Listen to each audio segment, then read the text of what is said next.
Muy buenas tardes, mi nombre es Agata Melissa López Rendón. Hoy estamos con dos abogadas. La primera es Alisa Susana Álvarez, que ella es abogada en Derechos Humanos, y con la abogada Yasmina Ayala Salinas, abogada en Administrativo. Muy buenas tardes. Hola, buenas tardes. Bueno, primero que nada, queremos saber cómo decidieron ustedes en ser abogadas. Hola, buenas tardes. Yo soy Yasmina Ayala y yo decidí ser abogada para defender los derechos de las personas que no pueden o no tienen los recursos para defenderse. Por un caso particular en mi familia, fue por eso que decidí ser abogada.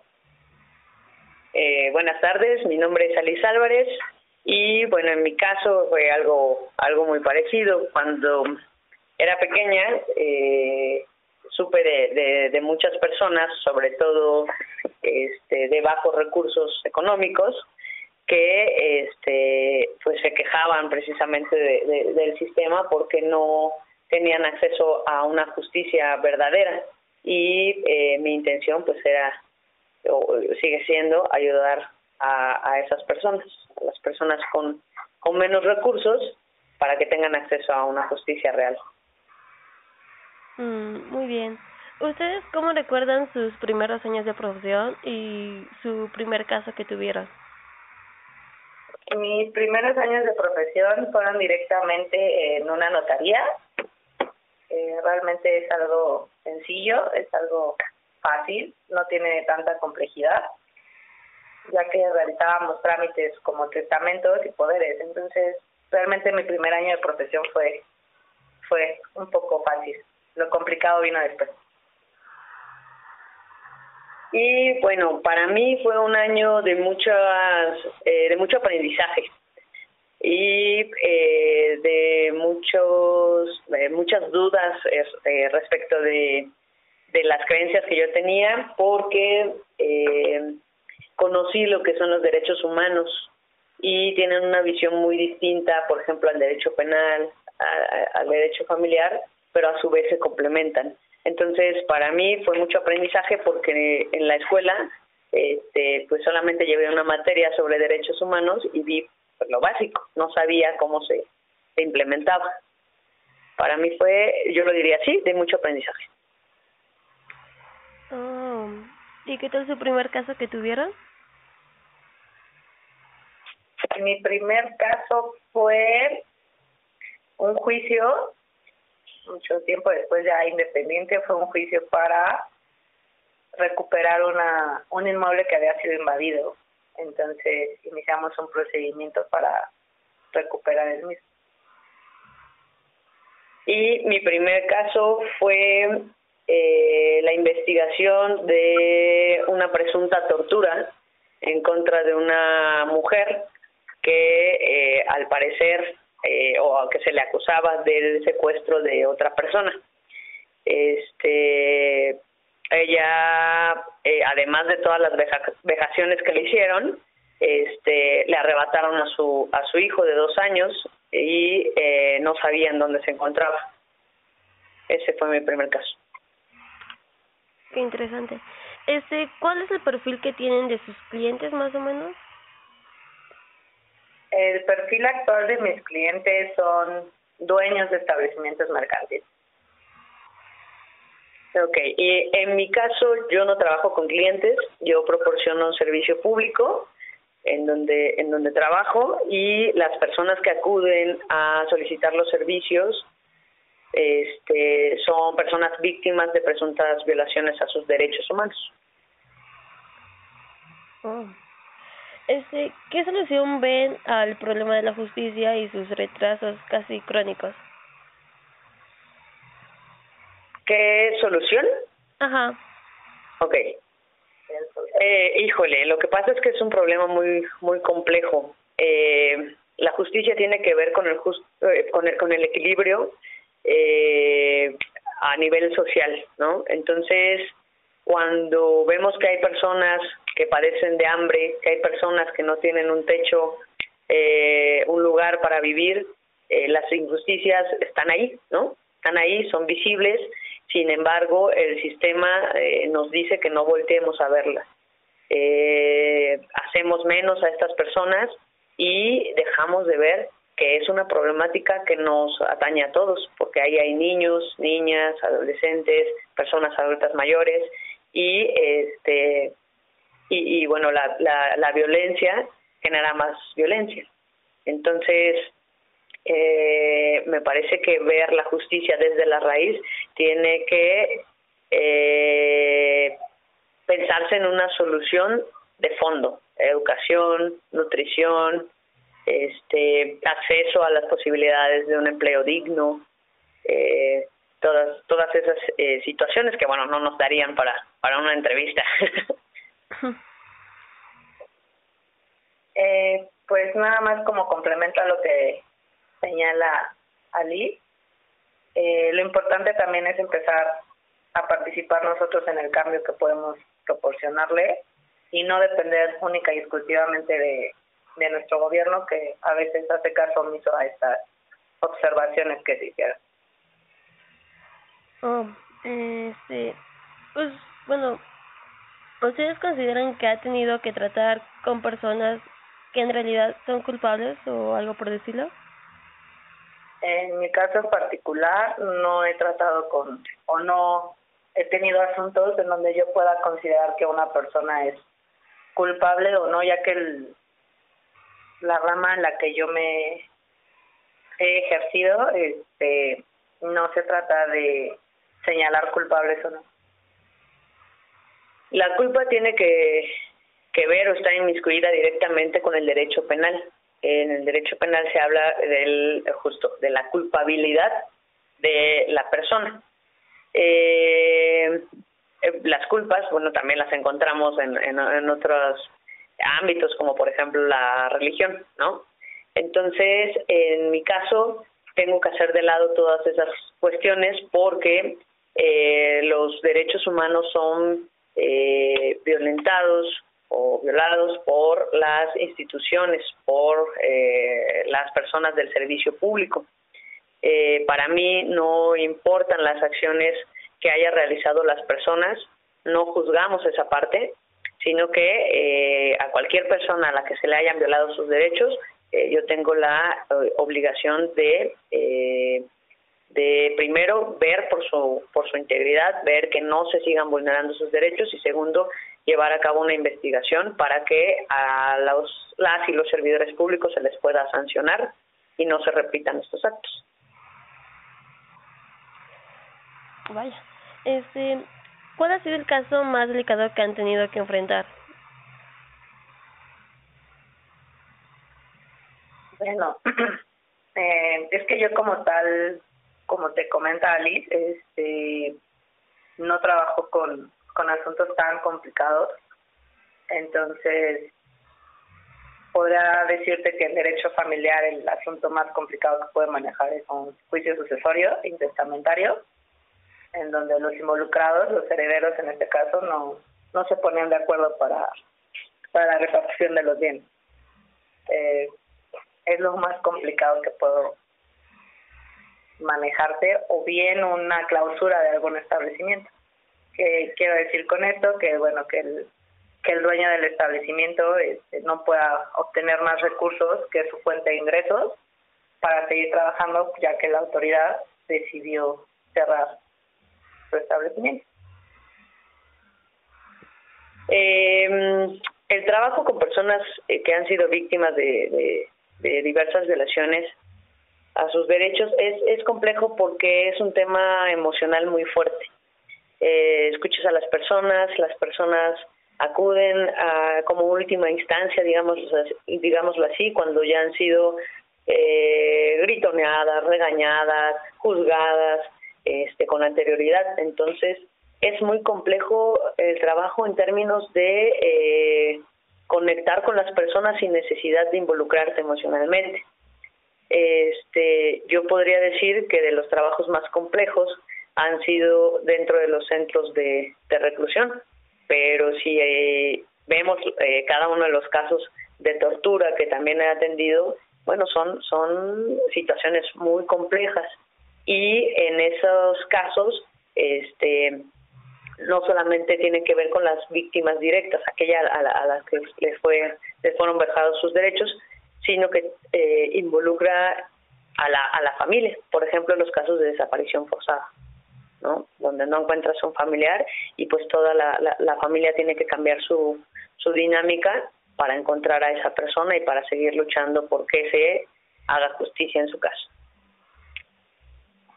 En todas las situaciones que han tenido y eso, ¿cuál es en la que te daría más condena?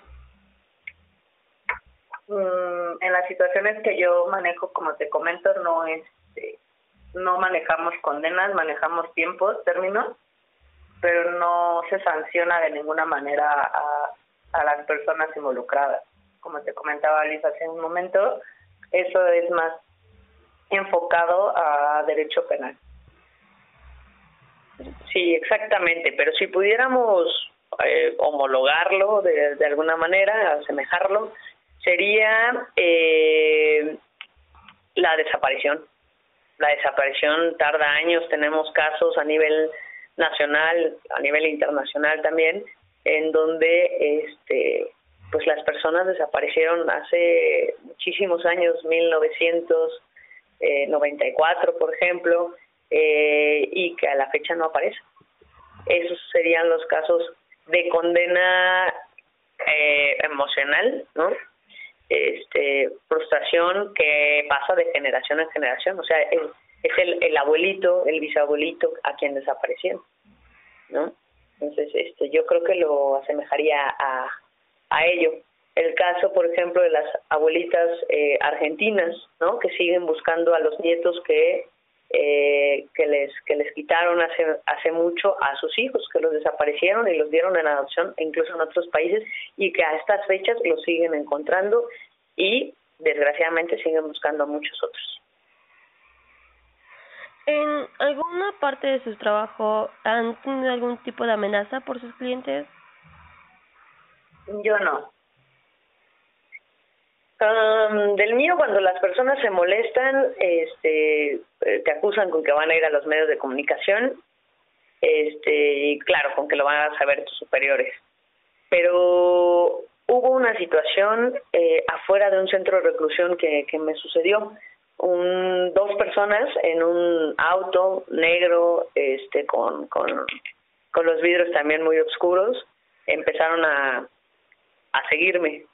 Entonces, en ese caso, lo que hice, afortunadamente iba con una compañera, las dos nos percatamos de lo mismo y lo que hicimos fue internarnos nuevamente, en este caso fue en el reclusorio preventivo Varonil Oriente, y a partir de ahí solicitamos a la comisión que nos dieran medidas de protección para que pudiéramos volver con bien a nuestro centro de trabajo. Y en efecto, nos esperamos ahí un buen rato hasta que nos enviaron una patrulla y la patrulla nos escoltó hasta la comisión, en este caso. Oh. Tenemos una pregunta en específico. ¿Qué ha sido lo más difícil de estudiar leyes? Lo más difícil en cuanto a materias, bueno, hablamos que el derecho tiene muchas ramas en las que se puede uno enfocar. Para mí, en lo personal, en ese sentido, sería el derecho fiscal. Difícil de estudiar leyes, por otro lado, sería darte cuenta que el procedimiento no es lo que imaginábamos al principio. Para mí la dificultad de estudiar el derecho tiene que ver mucho con digamos que situaciones muy conservadoras. El estudio del derecho es muy machista. En un principio era considerado una labor de los hombres, porque los hombres eran quienes podían pensar y quienes podían salir al público, digamos, a ejercer el derecho. En nuestra actualidad siguen siendo ellos los líderes y los directores y los presidentes de muchas de las asociaciones e instituciones que tienen que ver con el derecho. Entonces a mí me parece que como mujer tienes algunas situaciones en contra, como por ejemplo que vean tu presentación, ¿no? Para poder ir ante un juez o para poder ir ante un magistrado o para poder ir ante personajes del derecho que están en niveles mayores, digámoslo. El hecho de que se vea tu cuerpo como una herramienta para poder seducir, digamos, y convencer a las personas que deciden, es sumamente frustrante, porque no tiene que ver con tus conocimientos, sino con lo que la sociedad espera de ti. Yo creo que eso es lo más complejo. Hablando ya en tus casos, ¿cuántos días o semanas o cuánto tiempo se tardan en resolver el caso? Hay casos que pueden durar meses e inclusive años. A veces no depende de nosotros como abogados el poder concluir de manera rápida el procedimiento.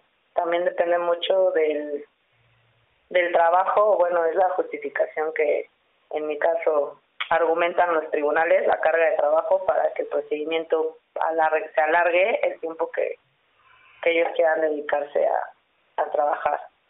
La ley marca tiempos, términos, pero estos mismos términos no se cumplen en la práctica.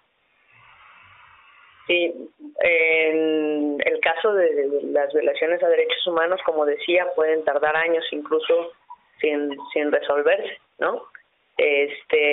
Como los casos de las desapariciones forzadas. Una investigación relativa a la tortura, por ejemplo, los malos tratos, puede llevarse hasta 1 año y medio, 2 años, dependiendo también de cómo vayas encontrando las pruebas, digamos, como le conoceríamos, porque a veces los propios organismos te los esconden, ¿no? Y entonces tienes que picar piedra para poder llegar a la verdad, digamos, de los hechos. Pero afortunadamente contamos con el personal de psicología, el personal médico que puede llevar a cabo dictámenes que nos ayudan a reforzar esta situación en el caso de las personas que han sido torturadas. Hay otros casos mucho más sencillos, ¿no? Ustedes me habían hablado de una trama que estudian derechos. Si ustedes tuvieran la oportunidad de cambiar la rama, ¿en cuál estarían? ¿Y por qué? Yo del derecho familiar cambiaría al derecho administrativo, que fue lo que hice, y ya no cambiaría a ninguna otra rama del derecho. Es complicado porque en mi caso veo sucesos que involucran a todas las ramas del derecho, incluido el derecho internacional. Pero yo creo que ejercería la mediación como una de las oportunidades de resolución pacífica de conflictos. No llegar necesariamente a la parte punitiva. ¿Qué quiero decir con eso? A que se meta a la cárcel a personas, por ejemplo, que robaron 1 litro de leche, ¿no? Por necesidad, y con eso, a eso me refería con lo de la pobreza y demás. Entonces, yo creo que sería la mediación lo que yo escogería. Hablando en temas de abogados, ¿ustedes qué es lo que opinan sobre la condena de pena de muerte? Yo estoy a favor de ella en algunos casos, no en todos, en específico como la violación, tanto a hombres como mujeres, y secuestros, asesinatos.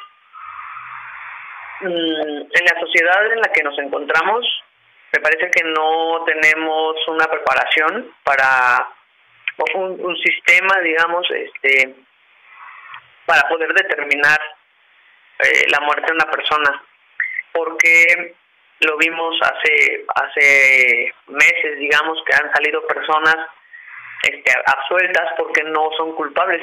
En el caso del secuestro del hijo de Martí, por ejemplo, dicen, no, pues discúlpeme, no era ella. Entonces, imaginémonos que se mate a alguien que en realidad no haya cometido el delito. Es algo real, es algo que puede suceder por el sistema tan sucio, digamos, el sistema tan sucio penal, tan corrupto, tan lleno de personas que no tienen escrúpulos, pues estaríamos matando gente por matarla, ¿no? Yo no creo en la pena de muerte, sinceramente, ni en Estados Unidos, ni en donde se puede llevar a cabo. Me parece que no es la solución. ¿Qué es lo que se necesita para ser un abogado? Argumentación, interpretación, dedicación.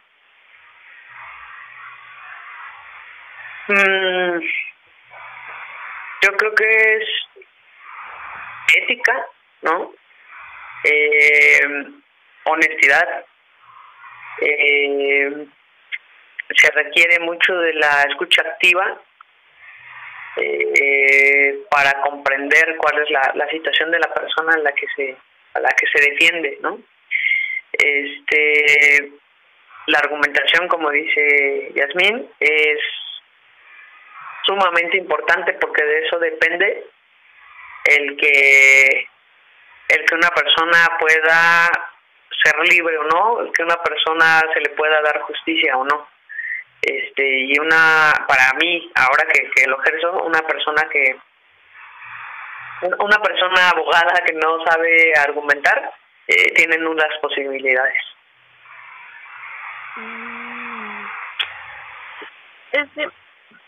Tenemos otra pregunta. Ustedes, nosotros como estudiantes, ¿es cierto que se deben de aprender todas las leyes? No, eso es mentira. Inclusive el mito de que los abogados leemos mucho, sí es una lectura constante, pero es algo que al final del día le vas agarrando el gusto, la pasión, si realmente te gusta la profesión. Pero no es necesario aprenderse todas las leyes. Hay algunos artículos que son básicos, pero no es necesario, ya que las mismas leyes se están reformando todo el tiempo y por eso nos apoyamos de los códigos o las agendas a las que tenemos acceso. En el sistema de justicia, aquí en México, hay algunos otros instrumentos que se hacen a partir de las leyes, es decir, por ejemplo, la palabra vida, ¿no? ¿Qué significa la palabra vida? Y nos van dando respuestas, pero estas respuestas tienen que ver con los cambios sociales. Entonces, de nada sirve que te memorices los artículos, en donde se encuentran los capítulos, todos estos apartados, ¿no? Que tiene una ley, si no sabes cómo aplicarla. Entonces, si tú no comprendes el fondo de esas leyes, pues no vas a tener, lo que decíamos, una buena argumentación, y sin argumentación, pues pocas veces logras algo. ¿Creen que todos los juicios son justos o algo por decirlo? No, los juicios no son justos. En todas las ramas del derecho, que tengas un procedimiento judicial, la mayoría de ellos no son justos. Hay mucho soborno, hay mucho contacto de que yo te conozco y te hago favores. Entonces, no, la mayoría de los procedimientos no son justos.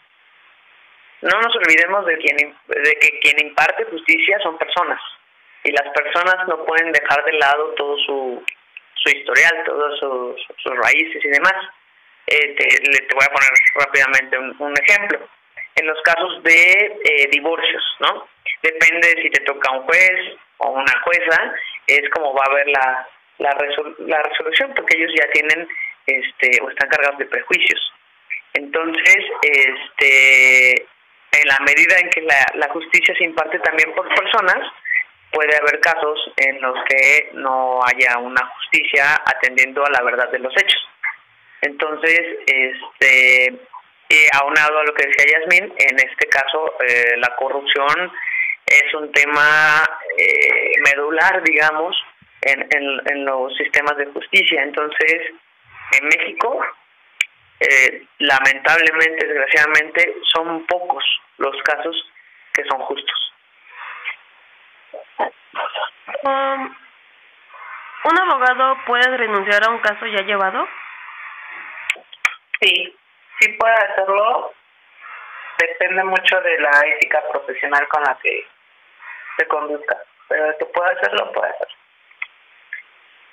En el caso, por ejemplo, de la defensa de los derechos humanos, sí se puede hacer, y tiene muchísimo que ver con la parte del manejo emocional. A veces cuando ya te estás involucrando, incluso para favorecer a la persona que se está defendiendo, tendrías que renunciar a ello.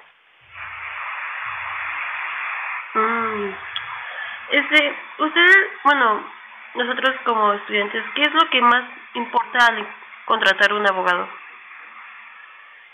¿Qué es lo que más importa al contratar a un abogado? La confianza. Que el abogado te dé confianza a ti como cliente de poder resolver tu caso. Que te dé no solo una alternativa, una solución, te dé diversas soluciones a tu caso en concreto, para que con ello puedas generarle y ganarle una confianza a tu abogado. Si tú en tu abogado no confías, la verdad del procedimiento y las cuestiones que se tengan que trabajar no se van a decir al 100%, y esto puede ocasionar que tu procedimiento no se concluya de manera satisfactoria. Bueno, punto número 1, que te escuche. Si el abogado está adivinando lo que tú le quieres decir, ahí ya es un síntoma de que no nos está escuchando. Es decir, esta persona que completa tu situación, ¿no? Es que yo ¿te quieres divorciar? Sí, pero entonces, ya lo tenemos, vamos a ganar. O sea, este tipo de cuestiones ya nos dan luz de que no es una persona profesional, porque no te está escuchando. Punto número 2, los abogados hacen una traducción del derecho. Es decir, hay términos términos legales que no todas las personas comprendemos. Entonces, lo que un abogado hace es la traducción, decirte en palabras sencillas, fáciles, claras, qué es lo que se va a hacer, de qué es de lo que se trata. Es decir, por ejemplo, cuando se acusa de un delito, bueno, ¿en qué consiste el delito? ¿Cuáles son los pasos que se van a seguir? ¿Cuáles son las posibles sanciones? ¿Qué sucede si la persona es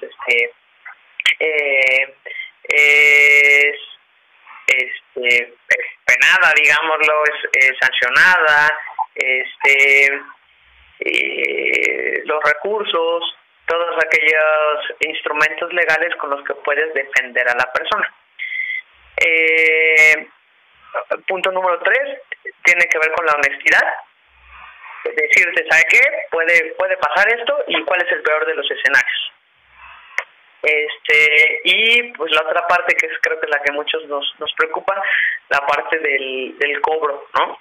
Tiene que estar especificado, tiene que haber un contrato de por medio, y te tienen que emitir recibos de estos pagos que tú haces. Yo creo que eso sería mi consejo. ¿Por qué? Porque cuando las personas pagamos por un servicio y no se lleva a cabo, es difícil que tú puedas llevar el caso ante un juzgado para decir, oiga, mi juez me hizo un fraude, o mi abogado me hizo un fraude, así como lo compruebas. es más complejo. Entonces siempre aparece con recibos o con no sé, lo del teléfono, pero necesariamente debe haber un contrato. Bueno, pues eso ha sido todo. Gracias por la entrevista, Liz y Yasmín. Gracias por aceptarnos la entrevista. Gracias a ti. Gracias. Hasta luego.